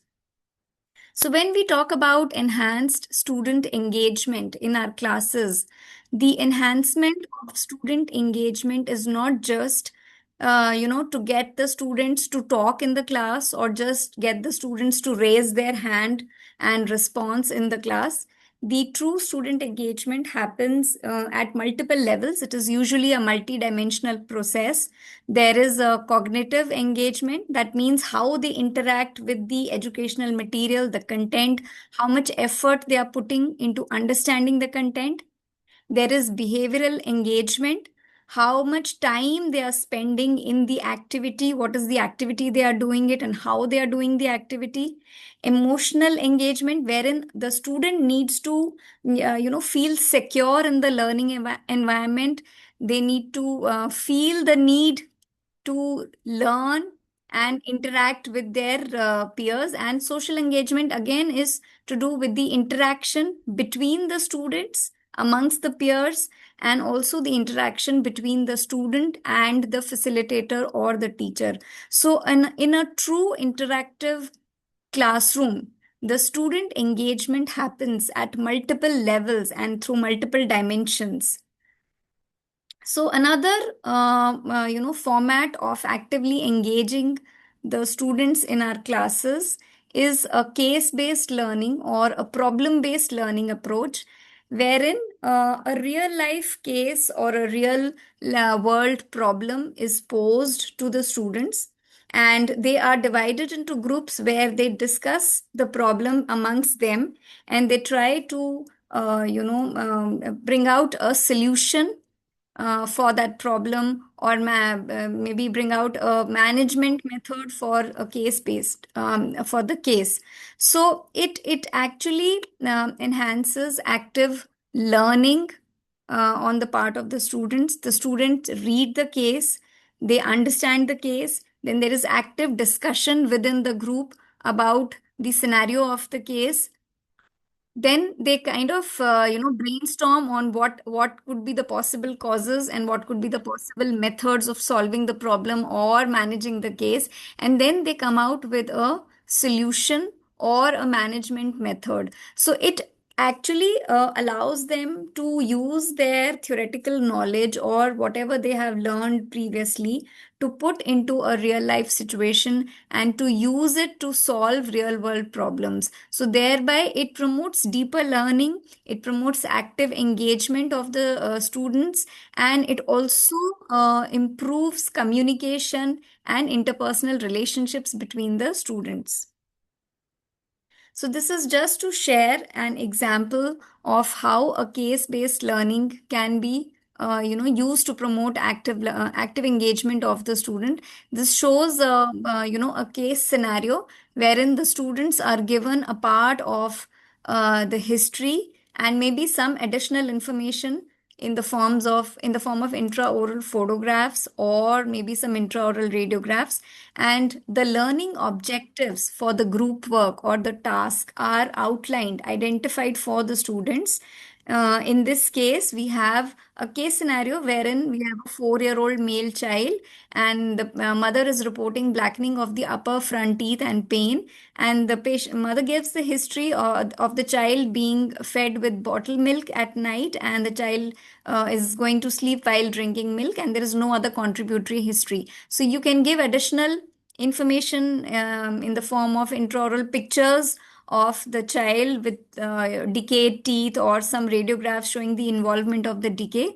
And the learning objectives are listed as identify and classify the extent of early childhood caries, formulate a comprehensive treatment plan for the patient, and discuss pulp therapy versus extraction for primary teeth, select appropriate behavior management techniques for a toddler, and provide preventive advice on dietary changes and oral hygiene to parents. So if you look at the learning objectives and the levels of different tasks that are being given to the student, the tasks start with more baseline level of Miller's pyramid, where they have to identify and they have to classify the caries, and then it goes on to higher levels of Miller's pyramid, where they have to plan a comprehensive treatment for the patient. They have to discuss between two options of treatment, and they have to select an appropriate behavior management technique for the toddler. So prior to using this kind of a learning technique or an engagement technique, a baseline knowledge about the topic is deemed important for the student. So maybe one class previously you can give a baseline discussion or a basic discussion about early childhood caries, and then in the next class a scenario can be presented like this to involve all the learners into active learning and through group discussion and task. Another versatile tool that can be used to enhance student engagement is a mind map. A mind map is a very creative and a versatile tool wherein visually the information that the students have learned is put into visual diagrams, and it is a very colorful diagram, and the information that the students have learned, they first break down the information into smaller concepts or smaller topics, and then they identify these individual topics, and then they re-put the information into a map sort of a thing and they connect the one topic to the other through links. So this way of first breaking down the information and then creating more meaning according to their own understanding, it helps to connect the information and concepts to each other. By doing this, the students have improved comprehension of the topic. It also helps to improve retention of the topic and promote critical thinking in their minds. So you can either have mind map in the class, wherein on the blackboard or on the smart screen you can have the students come one by one and add to the mind map, or you can divide the students into groups, like small group, give them a small group activity wherein they are divided into groups of 5 to 8 or 10 people, and each group is given the task of creating a mind map. And in the end, after they have created the mind maps, they all can share their mind maps in the larger classroom, and the debriefing through the facilitator can be done. So this is just to show you an example of a mind map about active learning. And see, the entire topic that we have discussed today is being broken down into smaller concepts. The active learning, what is the role of student? What is the role of teacher? What are the benefits of active learning for students? And how it is mainly centered about student-centered pedagogy techniques? And what are the various strategies which promote active learning? So if, as a student, if you look at this diagram, just by looking at the picture, you get a broader idea or outline of the entire topic. It helps you to connect different information by drawing links across the different topics and different concepts, and it provides a more holistic understanding and a more comprehensive understanding of the topic.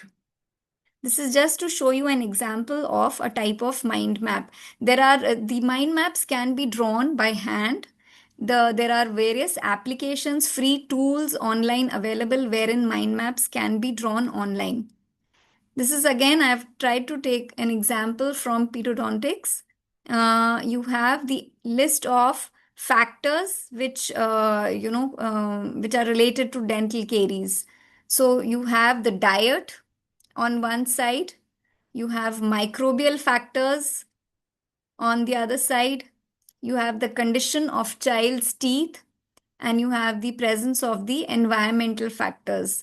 So again, the mind maps help to connect different factors to the actual clinical problem or the clinical concept and promotes better understanding of the topic. So, in today's lecture and also over the past few days, these sessions that we've been having, you have witnessed different technology enhanced group teaching, large group teaching methods. We've had you, we've put you in breakout rooms through Zoom. Yesterday, we showed you a whiteboard, an interactive whiteboard, wherein as you give your suggestions, I was able to type on the whiteboard. Today, you have attempted a lot of questions on Mentimeter. There are a few other tools like Quizlet, Socrative, and Kahoot. So, actually, nowadays we have a lot of powerful technologically driven apps and interactive techniques which can be used to enhance the engagement, to enhance participation of the students in our lectures, and to promote active learning. Please do not refrain or hesitate in learning these in using these technology enhanced methods, because they provide icebreakers. They provide interactive discussion between the student and the teacher. They provide as a feedback mechanism for the teacher to understand what the students have understood and what are the points where the students are confused. And mind you, it may be difficult for us as faculty to check these tools online, but our learners are already very tech savvy. They are most of the time anyways with their mobiles and their laptops and PCs. So using these technologically enhanced interactive methods in the classrooms can also help to engage them. Anyways, they sometimes during the lectures we feel that the students might be secretly looking at their mobile phones during the lectures. So why not use that to our advantage and get them to be more engaged in our classroom? So as Dr. Anushi said, we can intersperse our content during the lecture with some activities in between, and during the activities we can use technology enhanced methods to engage the students more actively. So when we talk about interactive classrooms, what is the role of teacher in the interactive classroom as opposed to a lecture? In a traditional or a conventional lecture, the teacher has the all-important task of delivering the content or giving, the instructive material, delivering the content to the students. And the students are sitting passively in the classroom. Whereas in interactive classroom, the students are actively engaging between themselves and also with the educational material, with your resources, with your content. So the role of teacher is actually of a more guide and support. So that doesn't mean that the teacher doesn't have any role in an interactive classroom. The role of teacher here becomes much more important. The teacher's role is to direct the learning of the students in the right direction, to see that the students do not go haywire during their learning or during their interaction, to bring back the learning on the track.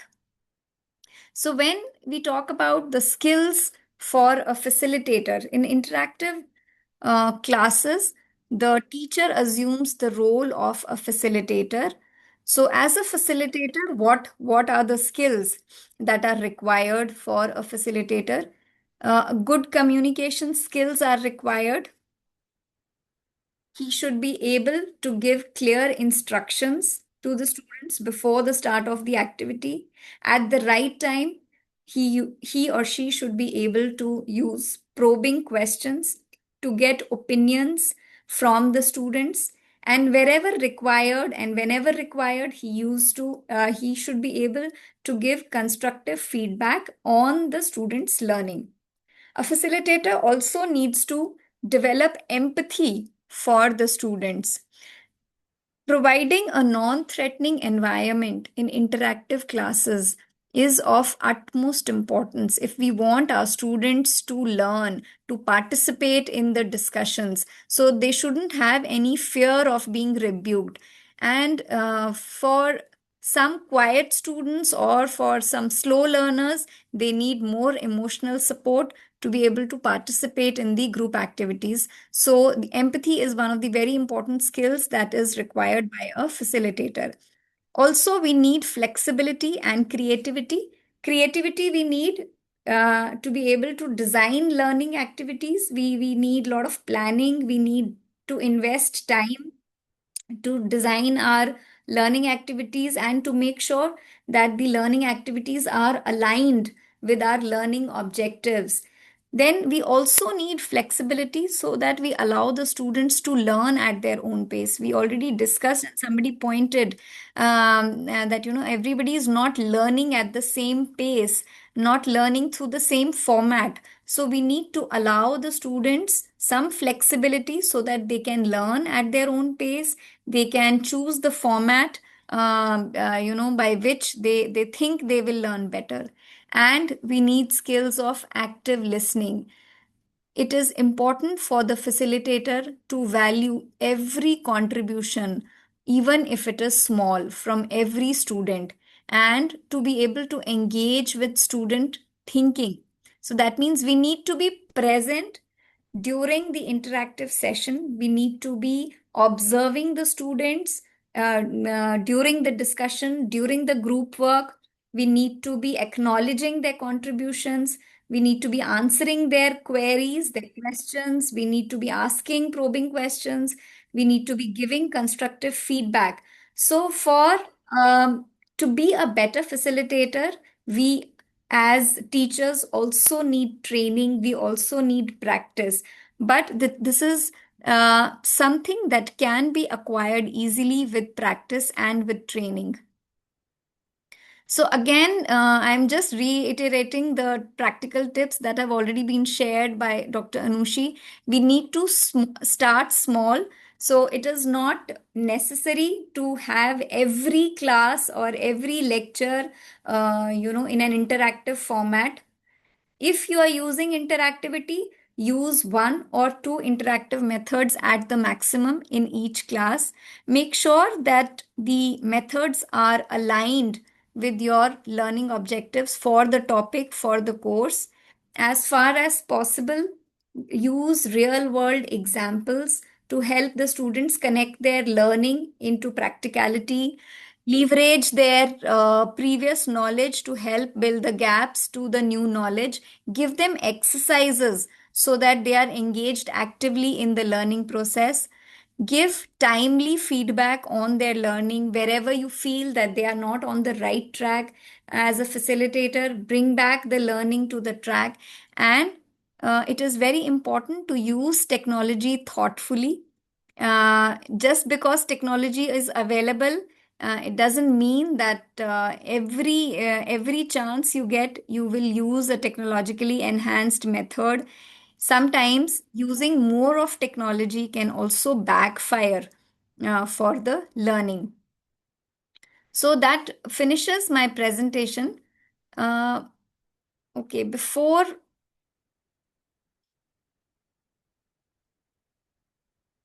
so I would like to share again and just a minute.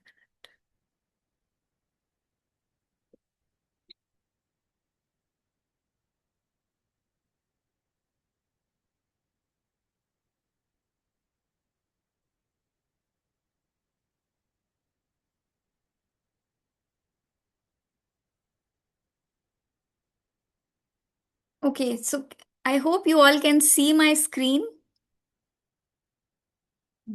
So here I have opened another app which you can use to promote student engagement during your classes. This is a Quizlet app. I will just take you through this app.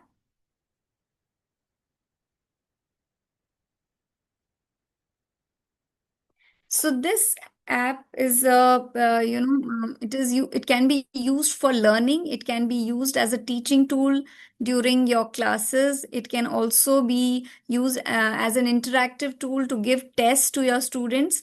You have the place to create content. You can assign an activity to your students. You can also use the questions to in a game format to help in the learning of the students. So if I when you click on create content, you can create content in the form of flashcards or a study guide or practice tests.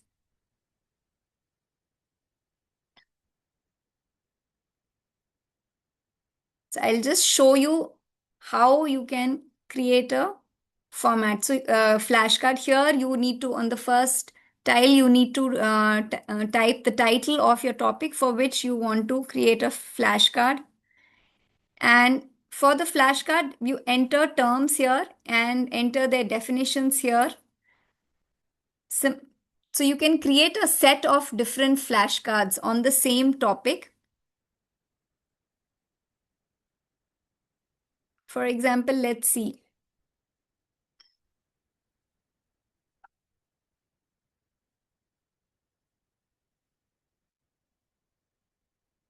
Okay. So the definition would be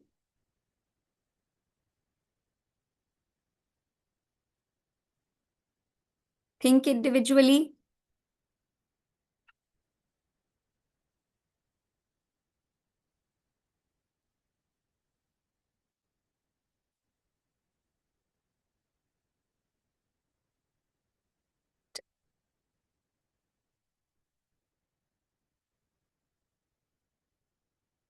so like this, you can create more flashcards.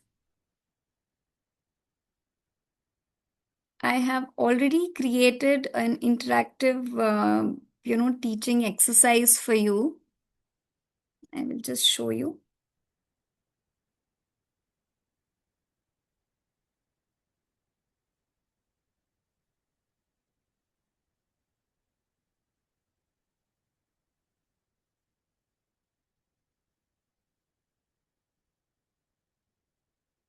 Think, pair, share.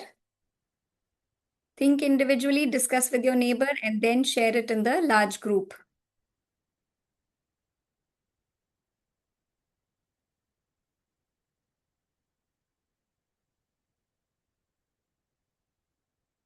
Traditional lectures lead to passive learning.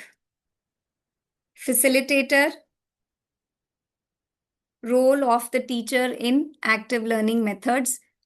Muddiest point, confusing topic. So this way, this is one of the examples of how you can create different learning tasks to be given to your students. You can even have this in the form of a game.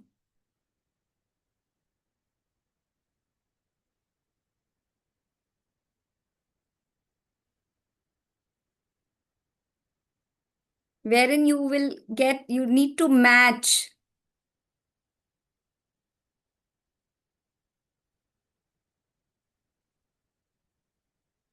Okay, we are not getting the correct options.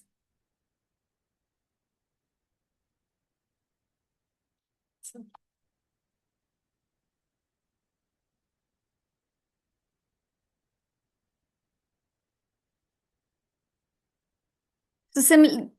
just to show you an example of how different formats can be used to promote engagement and active learning of the students.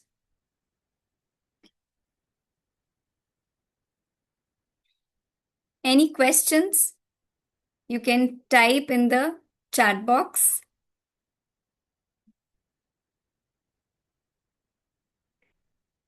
I hope you have understood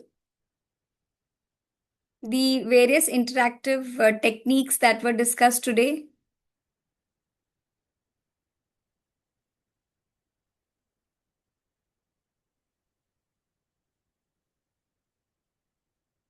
If you have any questions, please let us know.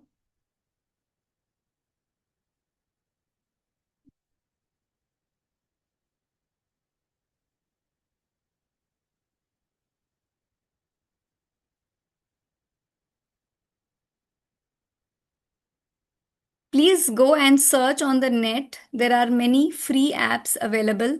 Some of the apps are actually free for small groups, but if you have a larger number of students in your classes, then for some of the apps, you might have to take the paid version.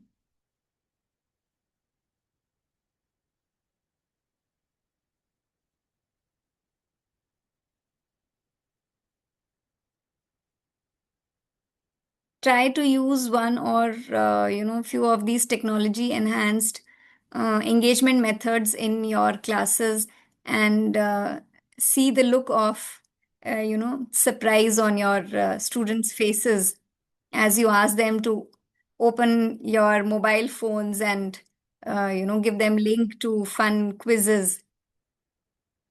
So I'm sure they will be happy and they will enjoy participating in technology enhanced methods of learning.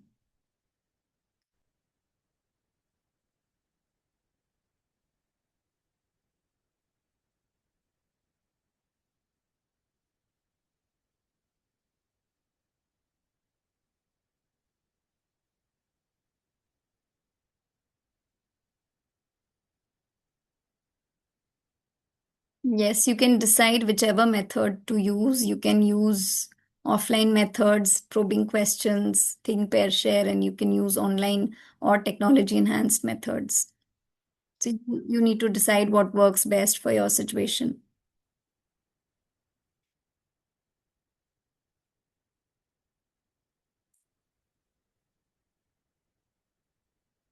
If there are any queries, we'll be happy to take the queries.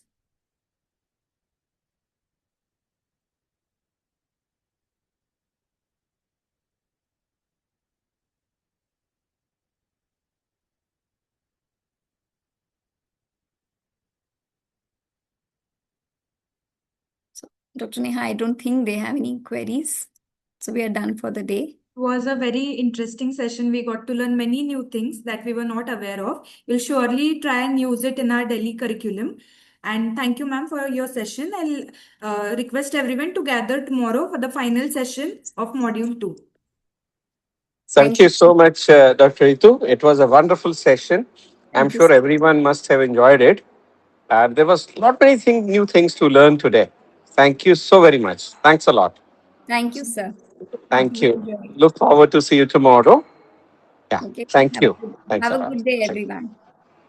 Thank you.